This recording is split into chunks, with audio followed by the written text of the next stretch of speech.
I get situated here. Hopefully this will all work the way it's supposed to. You doubt? I doubt because it's technology. I always doubt technology. We call you false. Sure, that'd be fine. Because when it comes to technology, I do have a tendency to doubt. Me too. Yeah. I miss the old days of working when I could just put a pen to paper and not have to do all my stuff on a computer.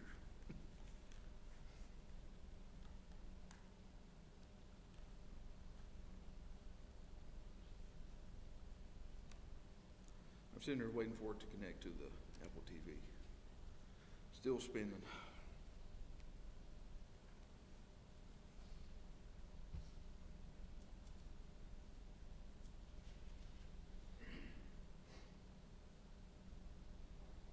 Reboot the Apple. Probably need to reboot the iPad, if I had my guess. Let me do that first. Does it go? Okay. And I'll reboot this thing too.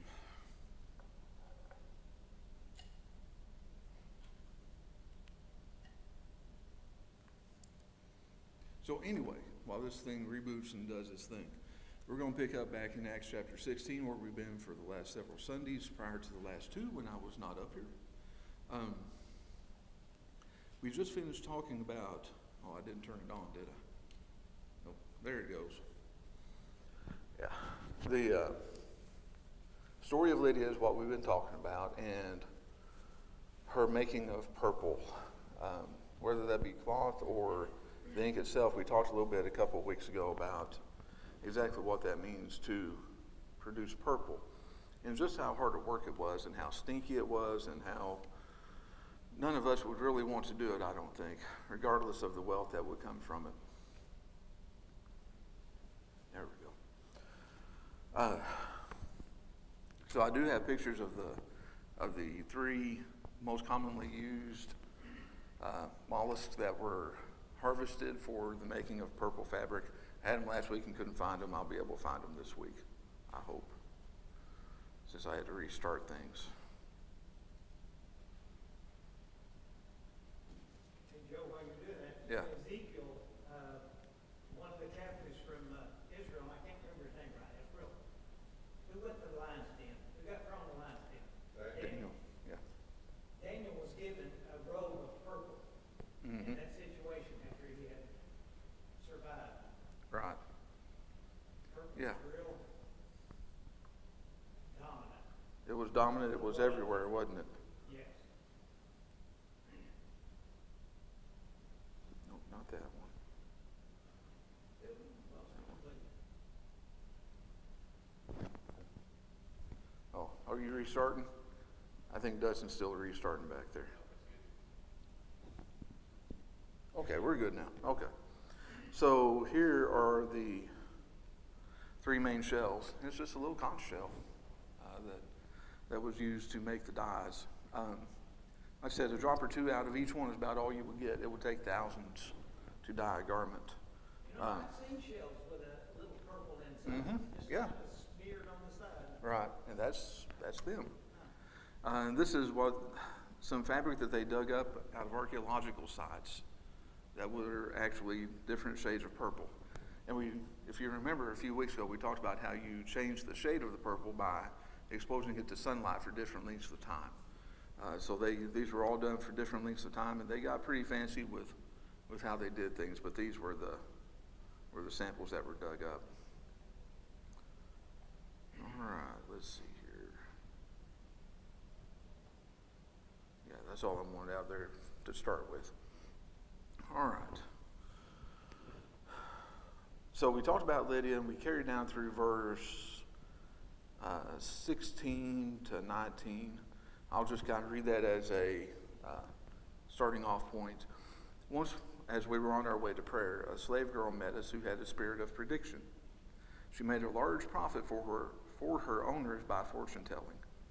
As she followed Paul and us, she cried out, "These men who are proclaiming to you the way of salvation are the slaves of the Most High God."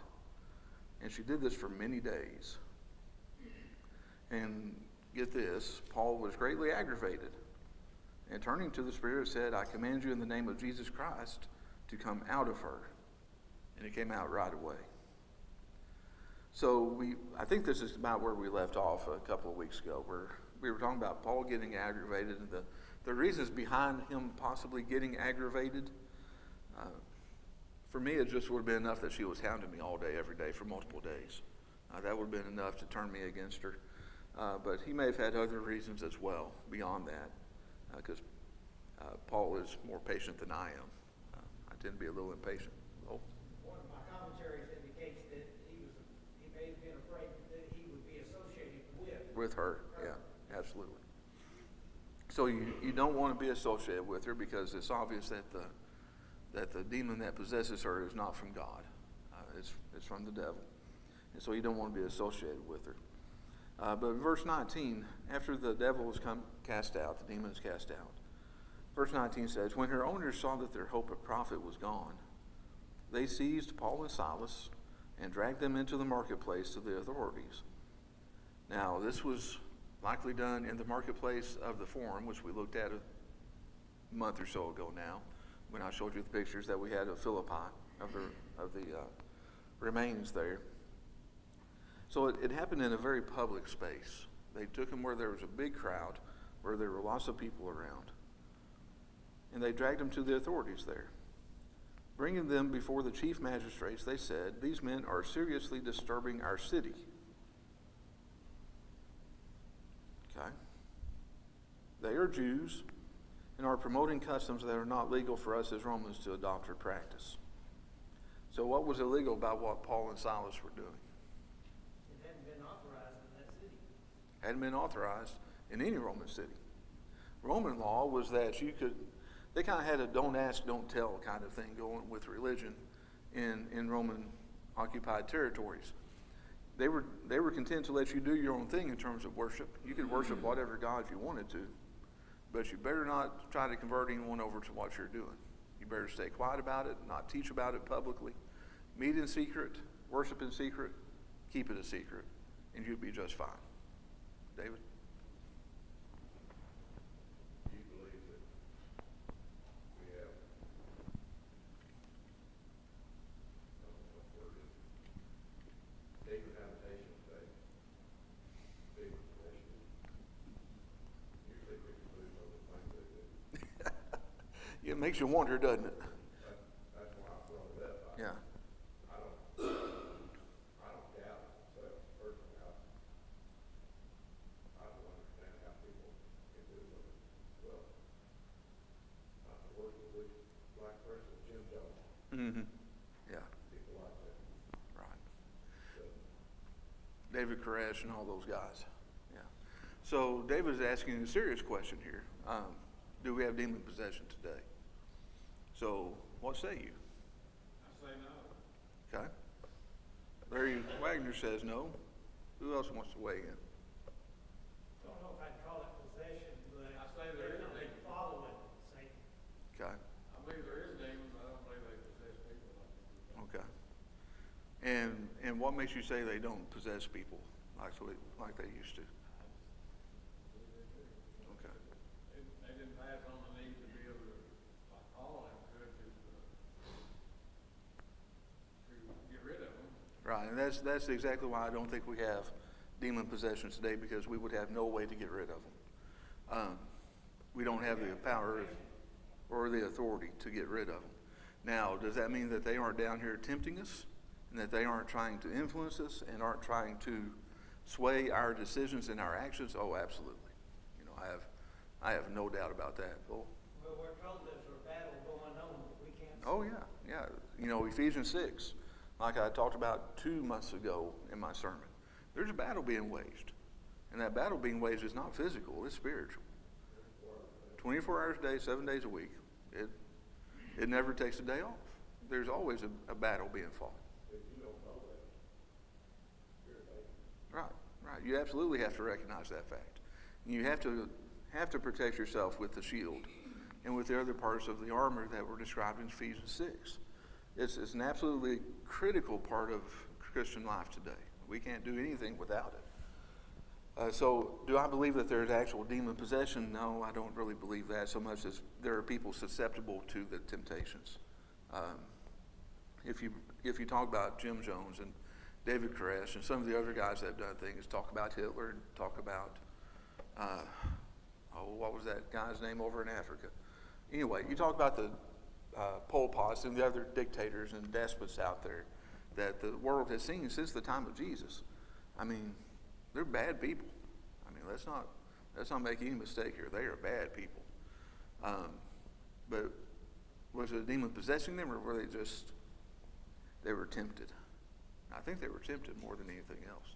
They just gave in to the temptation in a way that 99.9% of the population doesn't do. So where do you put the statement that God gives them a strong delusion when they reject Christ?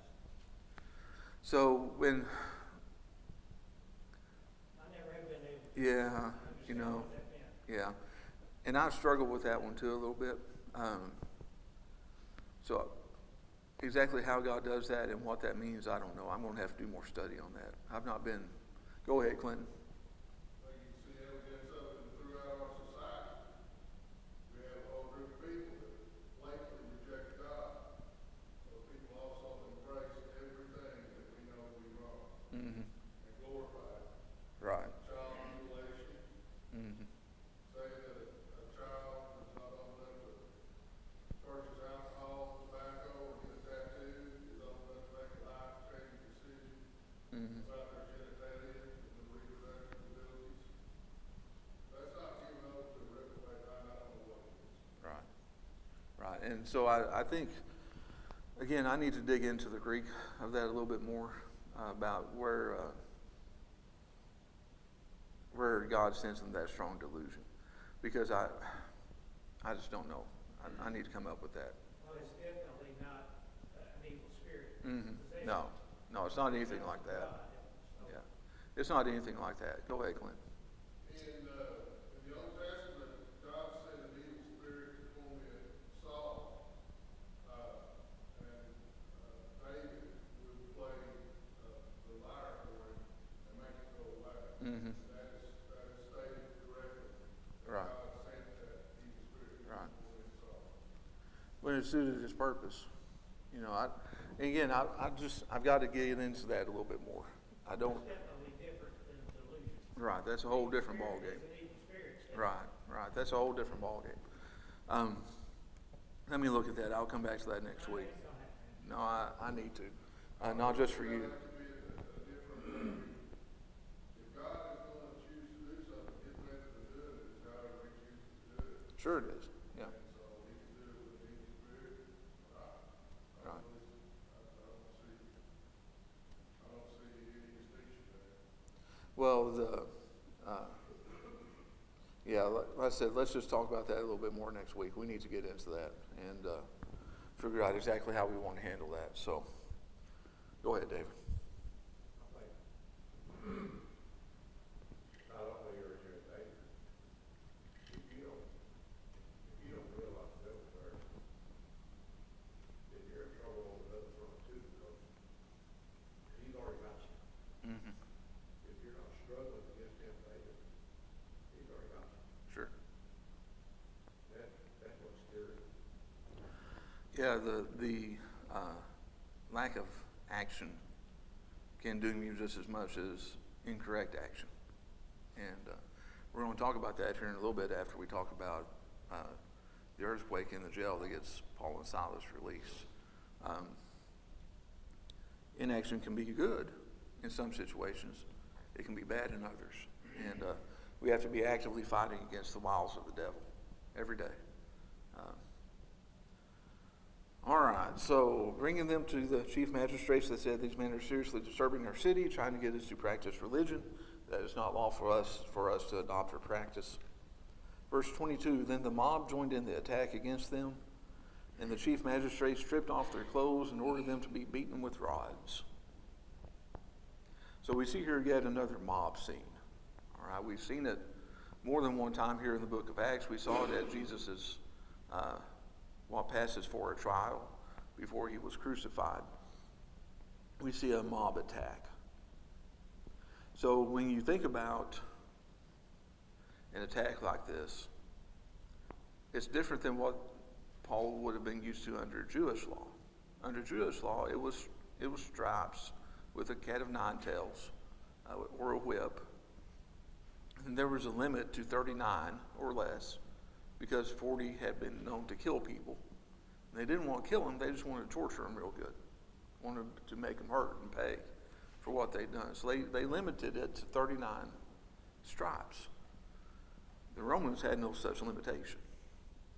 There was no limit on the beating they could inflict. This was done with rods, and I'll show you a picture of this. So this was done typically by what they called lictors. In your Bibles, it could be translated sergeant in the King James Version or different words, but it was done by lictors. And you can kind of see this guy up there. This is an actual relief that was uncovered from the time of Jesus, from the ancient Roman days. And you see him holding a rod in one hand and then another bundle of rods in his left hand, carrying them around with him. And that's what they did, apparently, was carry those rods around all day, just looking for someone they could beat up. You know, we have people like that today in the military and police, don't we? Just itching for a fight. Just want to find someone to give them an excuse to let them start beating on them. So these lictors, while not all of them may have been that way, a good chunk of them were probably ones that were just spoiling for a fight. So when this occurred and this mob formed around Paul and Silas, they were ready to get after it, weren't they? They were just ready. In verse 23 says, after they had inflicted many blows on them. I don't know how many is. Bunch. You ever been hit with a stick? Yeah? You been hit with a baseball bat? I mean, I have. My sister did that to me one time. Hit me with a baseball bat. You wouldn't expect that at all, would you, Edna? You can't see her doing that at all. But in her defense, it was mostly accidental, I think. But, you know, being hit with a bat or a stick, that's not pleasant. You know?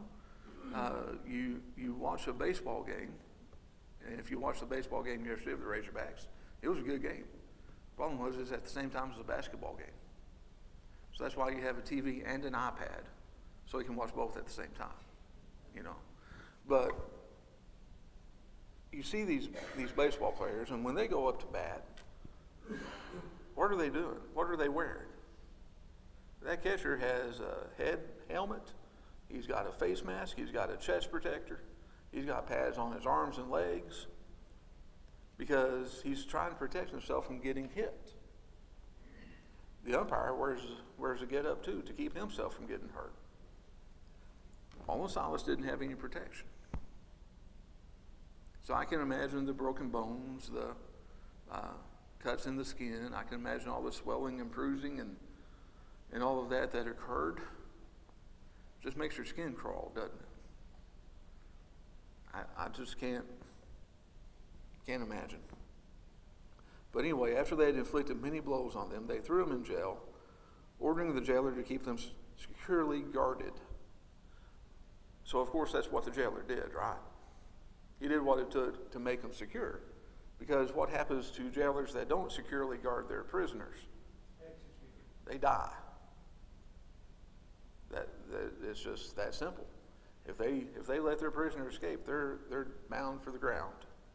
They're going to have to run for their lives or be killed, one of the two. So he made them securely guarded. Receiving such an order, he put them into the inner prison and secured their feet in the stocks. Now, when I got to reading about the Roman stocks, it was a little different than what I imagined from being around Judge Parker's courtroom and seeing the stocks there, or stocks you might have seen in TV shows or in your history books. It's a little bit different. I couldn't find a good image of it. I don't know if people just didn't want to draw that picture or what. But let me let's go. Oh, there's another picture of lictors. 3 of them instead of just one. There's a purple. Okay, so this is, so this is the picture of a prison that was found in Philippi. In some of the archaeological digs that they did, this was the entrance to the inner chamber. So whether this was the one Paul was at or not, I don't know. I couldn't tell you. Doesn't matter. But this is kind of what it looked like. They were just dug out of rock. And then you'll go into an inner chamber. And this is the Mamertine prison in Rome. This is not the one that Philip was in here in Philippi. Paul was in here in Philippi. But this is what it would have looked like. This is set up with a shrine in it, of course. So get rid of that thing. That wasn't there originally. And of course the lights weren't there. But rock. Top, bottom, sides, everywhere. What do we know about rock? Kind of hard to break through. It's hard to break through. Getting out of there is going to be tough, isn't it? Stays cold, doesn't it? You ever been down in a cave? They maintain about 50, what is that temperature? 56 or 50? 55. Yeah, it's somewhere in the mid-50s. So you know that stone was cold. You ever laid on rock to try and sleep? That doesn't work out very well either, does it? I have a bed. Yeah, I got a bed too. With lots of padding on it. It is nice and soft. Even our dog prefers to sleep there rather than the couch. So we have these nice soft beds. We don't have to worry about that. I slept on not these particular pews, but pews as a kid when I was young. Some of y'all would probably remember that.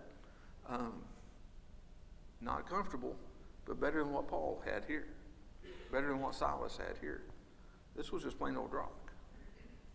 So that's something along the lines of what they would have been dealing with. So he put them in the inner prisons and secured their feet in stocks. Now, when you and I think of stocks, we think of the hands out here in front or the head through the hole and it just being there. And your body cramps and it gets uncomfortable. That's not a fun place to be. But their stocks were a little bit different, according to a lot of the commentaries I read anyway. The stocks that these commentators talked about were ones where they could adjust the width of the leg such that it would almost dislocate the hips. They were able to spread the legs out to the point of dislocation and just leave you there. You ever tried to dislocate a joint? Or ever dislocated a joint? Ain't fun.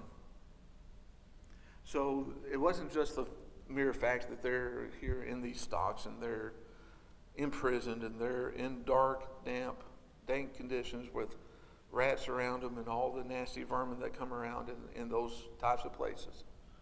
But you're sitting there with particularly your legs spread apart to the point of dislocation. Now, not everyone did that. I mean, some jailers had more mercy than others, I would assume. I don't know if Paul and Silas's legs were spread to that point or not.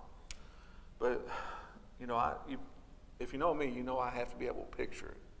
And so what I picture is a cuff around both ankles with an adjustable rod in between. Kind of like your shower curtain where you twist it to lengthen it, or your curtain rod.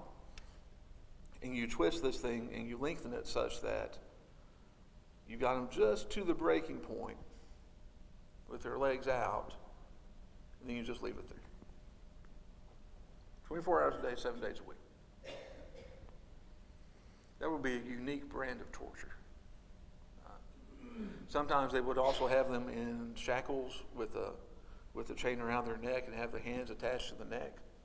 And they wouldn't even be so loose that they could eat. They couldn't even feed themselves.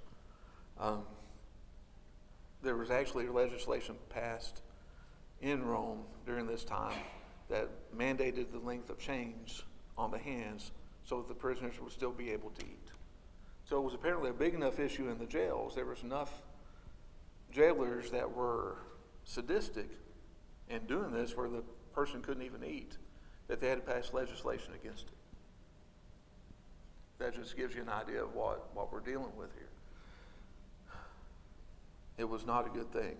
Let me read from the College Press commentary about the prisons. Prisons were arranged on very much the same plan over all the empire. They were generally connected with municipal or government buildings and consisted of two parts. Of these, the outer was a chamber opening from the praetorium and surrounded by cells which enjoyed the light and what air could reach them from the external chamber. It was here that Paul was confined at Caesarea, where the prison was in the praetorium of Herod. From this outer ward, however, there was a passage to the inner prison called robur, or lignum, from the bars of wood which formed the stocks in which the prisoners were secured. It had no window or opening except the door, which, when shut, absolutely excluded both air and light. Into this, Paul and Silas were thrust. Paul and Silas had stocks around their ankles, but there would have been stocks for the arms and neck available as well. These stocks were not comfortable and designed differently. I talked about that. The inner cells of Roman prison were dark, dirty, and did not really have any air circulation. So what do you think of the smell? You been on a school bus at the end of the day? For those of you that have not, it stinks. And it stinks badly. It would only be worse in a Roman prison. They were also typically infested by rats and other less desirable animals. Apparently it was common for jailers to threaten abuse or withholding of food, to extort money or other things from the prisoners or their families. Just a nasty, nasty situation that none of us would want to be in. So with that image in mind of the prison that Paul and Silas find themselves in, we have verse 25. About midnight, Paul and Silas are praying and singing hymns to God. Can you imagine? Being in the situation we've just talked about, we've just described, where the feet are in stocks, where it's cold and dark and stinks, and they've probably not had anything to eat for at least a day, so they're hungry. And yet they're singing and praying to God. If that isn't a powerful statement of faith, I don't know what is. I just don't know where you would get a more strong statement of faith. I don't know. You know, what else would you do other than wallow in misery?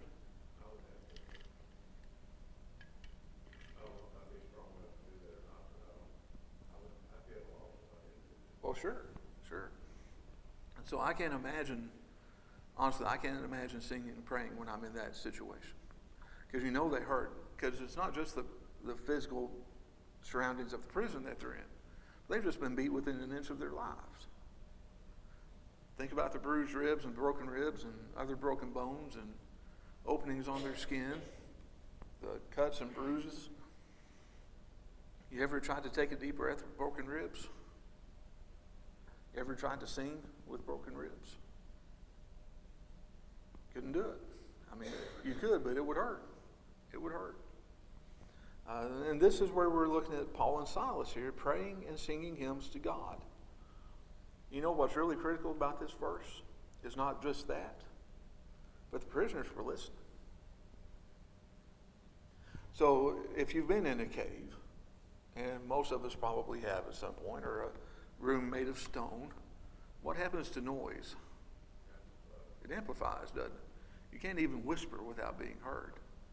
So the prisoners and the jailers, they didn't have any choice.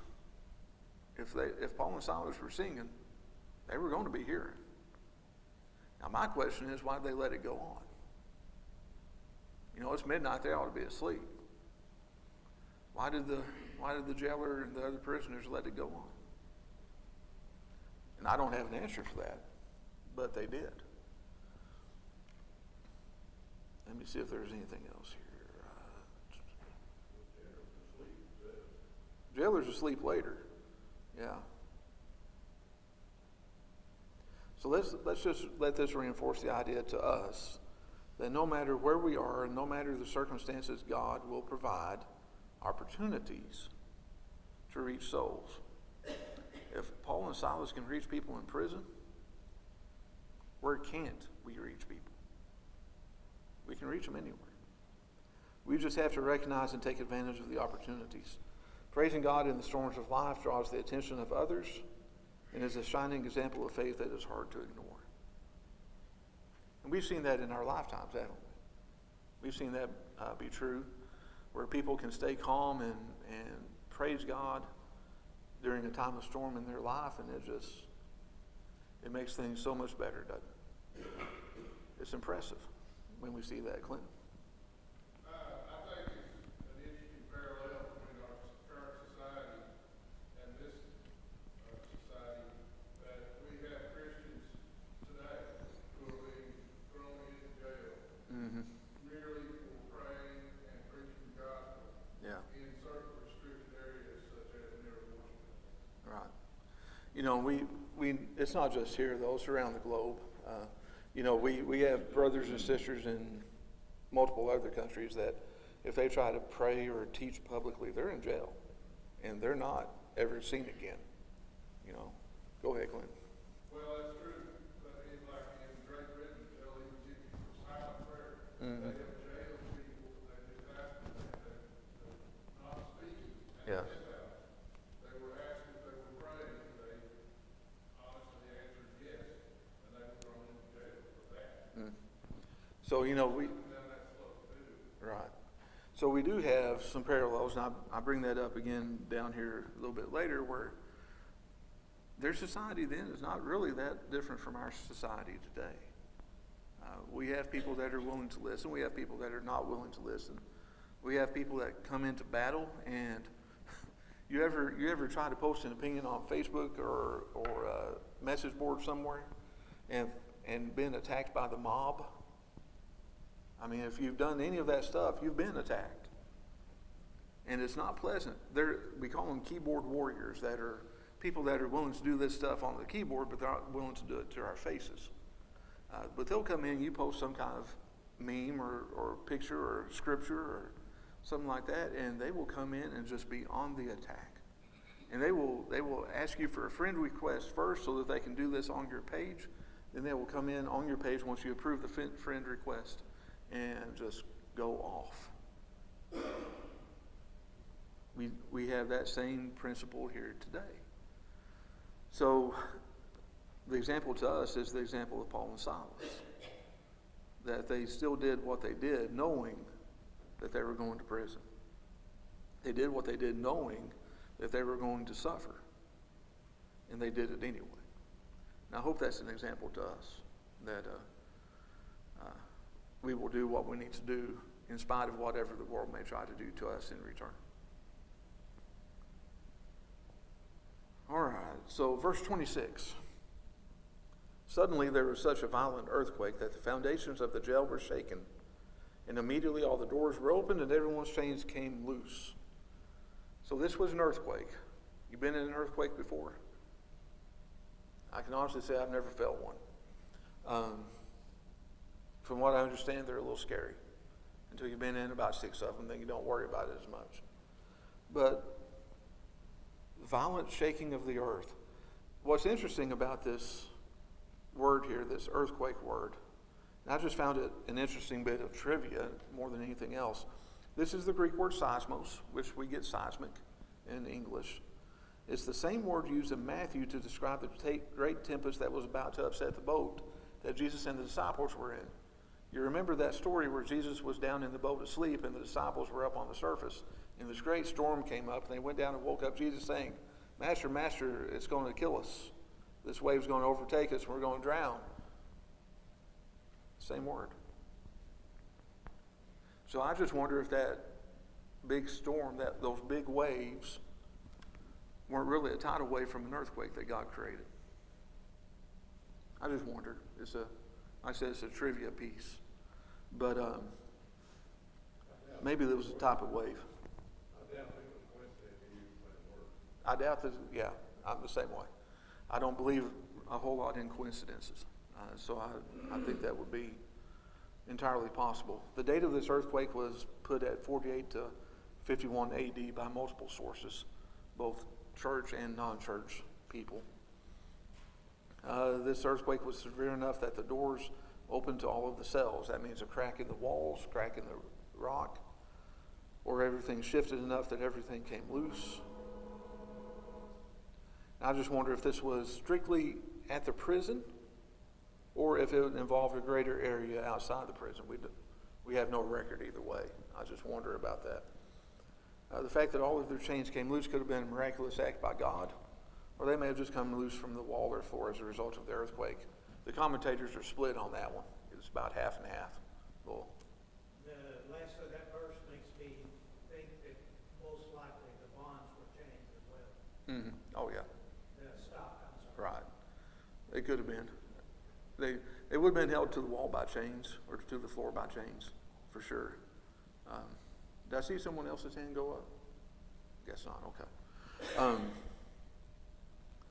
Let's see. This is not the only earthquake to hit Philippi. Apparently there is a fault nearby because in 619 AD, there was a major earthquake and the town never recovered. It started losing population and importance right after that earthquake in 619 AD. So everyone's chains come loose, all the doors are opened. Anyone can run and escape. I mean, you just can't. Doors are open. Why not go? And that's what the jailer has assumed has happened. Because we see in verse 27, when the jailer woke up and saw the doors of the prison open, he drew his sword and was going to kill himself since he thought the prisoners had escaped. That was the natural reaction, wasn't it? And apparently, in my reading, in that society, in the Greek and Roman society, first century, if you were going to be killed by other people, by a mob or whatever, it was apparently commonplace to kill yourself first so that you didn't have to suffer the wrath of the ones that were trying to kill you. But we'll talk about that more next week on that pleasant note and go from there. Thank you for your time and your attention.